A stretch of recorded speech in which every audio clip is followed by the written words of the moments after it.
Hello everyone, আশা করি তোমরা কেমন আছো, ভালোই আছো নিশ্চয়ই। তো অনেক দিন পর আমার একটা নতুন ভিডিও আমি পোস্ট করলাম। আজকে হলো বাচ্চাদেরকে হেয়ার ট্রিটমেন্ট কিভাবে করা যায় হেয়ার গ্রোথ হওয়ার জন্য। ছোট ছোট বাচ্চা একদম 1 থেকে অ্যাটলিস্ট 5 ইয়ার্স পর্যন্ত হেয়ার গ্রোথ হচ্ছে না, হেয়ারটা খারাপ, হেয়ার পাতলা, তাই বারবার ন্যাড়া করে দিচ্ছি, সর্ষের তেল মাখাচ্ছি। এই জিনিসগুলো মাথা থেকে বার করে দাও। হেয়ার গ্রোথ করার জন্য একটা বাচ্চার 5 বছরের পর থেকেই কিন্তু হেয়ার গ্রোথটা স্টার্ট হয়। 5 বছরের আগে র্যান্ডাম ন্যাড়া করাটা অনেকেরই আপত্তিজনক ব্যাপার আছে, আর অনেক বাচ্চা ন্যাড়া হতে চায় না। তো এর ক্ষেত্রে কিন্তু জোর করে কোনো জিনিসটা হওয়াটা ঠিক না, এতে আরও কেটে যাওয়ার সম্ভাবনাটা থাকে। আর এই যে তোমরা চিন্তাভাবনা করে রেখেছো সর্ষের তেল মাখালে বাচ্চা খুব ভালো থাকবে, সুস্থ থাকবে, হেয়ার গ্রোথ হবে, এটা ধারণাটাও সম্পূর্ণ ভুল। যে সমস্ত বাচ্চার ছোট চুল আছে সেই সমস্ত বাচ্চাগুলোকে হেয়ার গ্রোথ হচ্ছে না, পাতলা হেয়ার, চুল বাঁধতে পারছি না, তাদেরকে বলবো আরও ট্রিম করে ছোট করে দাও। তাতে কি হবে, হেয়ারের গ্রোথটা একটু মজবুত হবে। তার পাশাপাশি যদি অকেশনালি হয় তখন তুমি একটু গ্রোথটা ভালো রাখার জন্য একটু বড় রাখো, অসুবিধা নেই।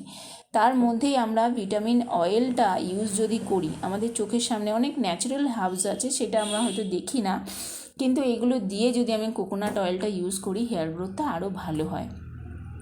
5 বছরের মধ্যে যদি তুমি ন্যাড়া করো তখনও তোমার কিন্তু চুলের গ্রোথ হবে, তারপরেও কিন্তু গ্রোথ হবে। তো সেই ক্ষেত্রে ভিটামিন অয়েলটা কিভাবে আমরা ইউজ করব, কোকোনাট অয়েলটাকে ভিটামিন অয়েল হিসেবে আমরা তৈরি করে নেব।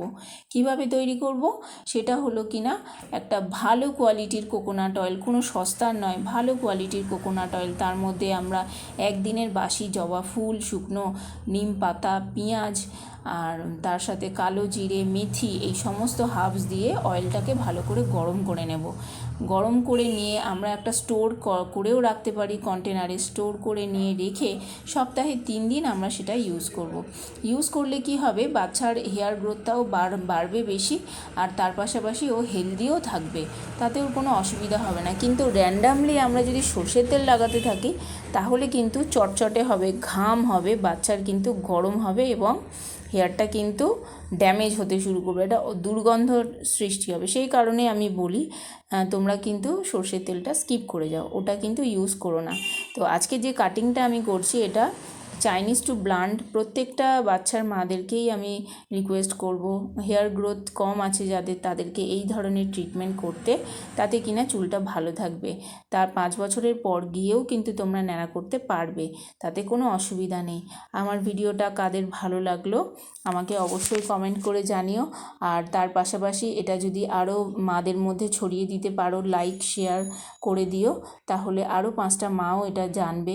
আর তোমাদের যদি বড়দের যদি কোনো হেয়ারের প্রবলেম হয়ে থাকে অবশ্যই আমার সাথে কনসাল্ট করো, আমি নিশ্চয়ই তোমাদেরকে হেল্প করব।